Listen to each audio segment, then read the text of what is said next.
సినిమాలో నటించేవారే హీరోలు కాదు, ఆపదలో ఉన్న వారిని ఆదుకునేవారే నిజమైన హీరోలు. ఈ మాటలను అక్షరాలా నిజం చేస్తున్నారు నటుడు పల్లకొండ శ్రీరామ్.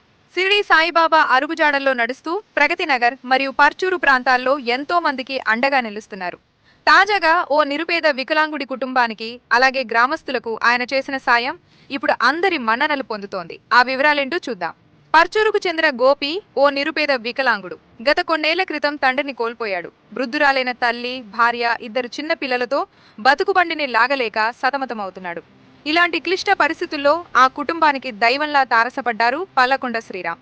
గోపికి చేదోడు వాదోడుగా నిలుస్తున్న శ్రీరామ్ ఈ సంక్రాంతి పండుగ పూట ఆ కుటుంబం ఆకలితో ఉండకూడదనే ఉద్దేశంతో 5,000 రూపాయల ఆర్థిక సాయం అందించారు. అంతేకాదు, ఈ నెలలో ఇప్పటి వరకు దాదాపు 10,000 రూపాయలకు పైగా సాయం చేసి ఆ కుటుంబానికి పెద్ద దిక్కుగా నిలిచారు.